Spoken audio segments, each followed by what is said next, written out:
আসসালামু আলাইকুম এভরিওয়ান। আজকে রান্না করে দেখাচ্ছি বোয়াল মাছ ভুনা। প্রথমেই আমি কড়াইয়ে দিয়ে দিচ্ছি সয়াবিন তেল 3 টেবিল চামচ পরিমাণ। তেলটা গরম হয়ে এলে এখানে আমি দিয়ে দিচ্ছি পেঁয়াজ রসুন বাটা। পেঁয়াজ রসুন বাটাটা দিয়ে আমি কিছুটা পরিমাণ পানি দিয়ে এখন এটাকে খুব ভালো করে ভেজে নেব, যেন মশলার কাঁচা গন্ধটা দূর হয়ে যায়। যখন মশলাটা একটু ভাজা ভাজা হয়ে আসবে তখন এখানে গুঁড়ো মশলাগুলো দিয়ে দিব 1 চা চামচ পরিমাণ হলুদের গুঁড়া, 2 চা চামচ পরিমাণ ধনিয়ার গুঁড়া আর 1 চা চামচ পরিমাণ মরিচের গুঁড়া। পানি না দিয়ে মশলাটা 1 মিনিট একটু ভেজে এখন এখানে দিয়ে দিচ্ছি আমি সামান্য একটু পানি মশলাটা কষানোর জন্য।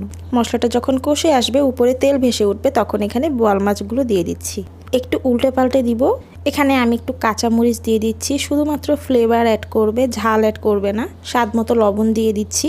এখন দিয়ে দিচ্ছি আমি 1/2 কাপ পরিমাণ পানি। পানিটা দিয়ে রান্না করেছি আমি 15 মিনিট মিডিয়াম টু লো হিটে। এরকমই গা মাখা মাখা ঝোল রাখবো। তারপরে এখানে ধনিয়া পাতা দিয়ে দিলাম। এই ধনিয়া পাতাটা আমার ডিপ ফ্রিজে সংরক্ষণ করা ছিল। আপনাদের হাতের কাছে যদি ফ্রেশ ধনিয়া পাতাটা থাকে আপনারা সেটা ব্যবহার করবেন। আমার তরকারিটা হয়ে গেছে, একদম সহজভাবে রান্না করা হয়ে গেল।